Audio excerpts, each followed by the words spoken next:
Hello guys, কেমন আছেন? আশা করছি সবাই ভালো আছেন। প্লে ফর আইডিয়া চ্যানেলে আপনাকে আরও একবার স্বাগত। 15ই জুন ইউএফএ ইউরো কাপ, ইউরোপের সবচেয়ে বড় টুর্নামেন্ট, আর দলটির নাম যখন ফ্রান্স, তাকে নিয়ে একটু আলোচনা করতেই হবে। 2018 সালে চ্যাম্পিয়ন হওয়া ফ্রান্স এবং 2022 সালে অনেক লড়াইয়ের পরে হার মেনে নিতে হয় কিলিয়ান এমবাপ্পে ফ্রান্সকে। তো ইউরো কাপে চ্যাম্পিয়ন হওয়ার লড়াইয়ের অন্যতম ফেভারিট কিন্তু কিলিয়ান এমবাপ্পের ফ্রান্স। তো 23 জনের যে দল ঘোষণা হয়েছে, কোন কোন প্লেয়ারকে স্কোয়াডে রাখা হয়েছে আমরা একটু দেখব। কিন্তু তার আগে ফ্রান্সের গ্রুপে কোন কোন দল ফ্রান্সের গ্রুপে রয়েছে। প্রথমে রয়েছে যেমন ফ্রান্স, আর রয়েছে নেদারল্যান্ড, খুব বড় টিম, আর রয়েছে লেভেনডস্কির পোল্যান্ড, আর রয়েছে অস্ট্রিয়া। গ্রুপ কিন্তু অনেক হার, 1, 2 অথবা 3 নম্বরের মধ্যে থাকতেই হবে। তো দেখা যাক ফ্রান্স শেষ পর্যন্ত কত পয়েন্ট নিয়ে রাউন্ড অফ 16-এ যেতে পারে। তো এবার দেখব ফ্রান্স টিমে কোন কোন প্লেয়ারকে রাখা হয়েছে।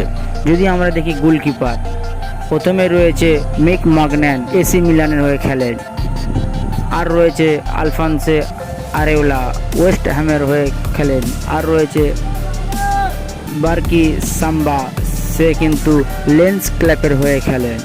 আপনারা হয়তো ভাবছেন হুগো লরিস কোথায় গেল। হুগো লরিসকে কিন্তু এই স্কোয়াডে রাখা হয়নি। এবার আমরা দেখব ডিফেন্ডারে কটি প্লেয়ার রয়েছে আর কোন কোন প্লেয়ার কোন কোন ক্লাব থেকে খেলে। প্রথমে রয়েছে জোনাথন ক্লাউস, সে কিন্তু মার্সেল ক্লাবের হয়ে খেলেন। তারপরে রয়েছে থিও হার্নান্ডেজ, সে কিন্তু এসি মিলান ক্লাবের হয়ে খেলে থাকে। তারপরে রয়েছে ইব্রাহিম কোনাতে, সে কিন্তু লিভারপুল ক্লাবের হয়ে খেলে থাকে। তারপর রয়েছে জুলস কুন্ডে, সে কিন্তু বার্সেলোনা ক্লাবের হয়ে খেলে। তারপরে রয়েছে ফোলান্ড মেন্ডি, সে কিন্তু রিয়াল মাদ্রিদ ক্লাবের হয়ে খেলে থাকে। আর রয়েছে বেঞ্জামিন পাভার্ড, সে কিন্তু ইন্টার মিলান ক্লাবের হয়ে খেলে। আর রয়েছে উইলিয়াম সালিবা, আর্সেনাল ক্লাবের হয়ে দুর্দান্ত ফর্মে ছিলেন এই সিজনে। আর যে রয়েছেন উপামেকানো, বায়ার্ন মিউনিখ ক্লাবের হয়ে খেলে থাকে। এবার আমরা দেখব মিডফিল্ডারে কতটা শক্তিশালী এই ফ্রান্সের দল। প্রথমে রয়েছে কামাভিঙ্গা, সদ্য চ্যাম্পিয়ন লিগে চ্যাম্পিয়ন হওয়া রিয়াল মাদ্রিদে খেলে থাকেন। তারপরে রয়েছে ইউসুফ ফোফানা, সে কিন্তু মোনাকো ক্লাবের হয়ে খেলে থাকে। আর রয়েছে গ্রিজম্যান, সে কিন্তু আতলেটিকো মাদ্রিদের হয়ে খেলে থাকেন। তারপরে রয়েছে এঙ্গোলো কান্তে, সে কিন্তু আল ইত্তেহাদ ক্লাবের হয়ে খেলে থাকেন। তারপরে রয়েছে আন্দ্রেন রাবিওট, সে কিন্তু জুভেন্টাস ক্লাবের হয়ে খেলে থাকে। তারপরে রয়েছে চুয়েমিনি, সে কিন্তু রিয়াল মাদ্রিদ ক্লাবের হয়ে খেলে থাকেন। আর রয়েছে জাইর এমেরি, সে কিন্তু প্যারিস ক্লাবের হয়ে খেলে থাকেন। এইবার যদি আমরা ফরওয়ার্ড পজিশনে কোন কোন প্লেয়ারকে রাখা হয়েছে যদি আমরা দেখি, প্রথমেই রয়েছে কিলিয়ান এমবাপ্পে, সে কিন্তু পিএসজি প্যারিসের হয়ে খেলে থাকে।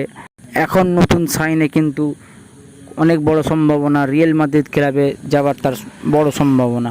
এমবাপ্পের পরে রয়েছে বারকোলা, সে কিন্তু পিএসজি ক্লাবের হয়ে খেলে থাকেন। তারপরে রয়েছে কিংসলি কোম্যান, সে কিন্তু বায়ার্ন মিউনিখ ক্লাবের হয়ে খেলে থাকেন। তারপরে রয়েছে ওসমান ডাম্বেলে, সে কিন্তু পিএসজি ক্লাবের হয়ে খেলে থাকে। তারপরে রয়েছে কুলুমুয়ানি, সে কিন্তু পিএসজি ক্লাবের হয়ে খেলে থাকে। তারপরে রয়েছে অলিভার জিরুড, সে কিন্তু এসি মিলানের হয়ে খেলে থাকে। আর রয়েছে মার্কাস থুরাম, সে কিন্তু ইন্টার মিলান ক্লাবের হয়ে খেলে থাকে।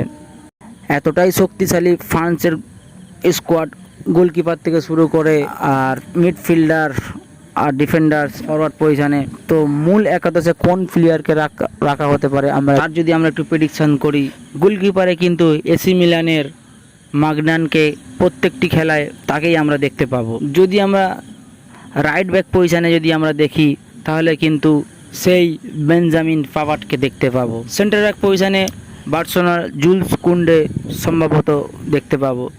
আর রয়েছে উইলিয়াম সালিবা, হয়তোবা তাকে রাখা হতে পারে। লেফট ব্যাকের পজিশনটায় কিন্তু থিও হার্নান্ডেজ। ডিফেন্সিভ মিডফিল্ডারে হয়তো চুয়েমিনিকে রাখা হতে পারে এবং সেন্টার মিডফিল্ডারে একদিকে কামাভিঙ্গা আর একদিকে হয়তো গ্রিজম্যান থাকবে। যদি আমরা রাইট ফরওয়ার্ডে দেখি তাহলে কিন্তু হয়তো ওসমান ডাম্বেলেকে খেলানো হতে পারে, আর লেফট ফরওয়ার্ডটায় কিন্তু কিলিয়ান এমবাপ্পে নিশ্চিতভাবে থাকবে।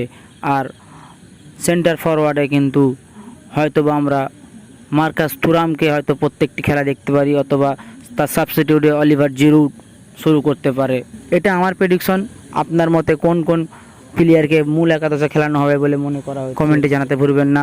আজকের ভিডিও এই পর্যন্ত। এই ভিডিওটি ভালো লাগলে লাইক কমেন্ট শেয়ার অবশ্যই করবেন, আর অবশ্যই সাবস্ক্রাইব একটা করে করবেন আর লাইক করবেন। ভালো থাকবেন।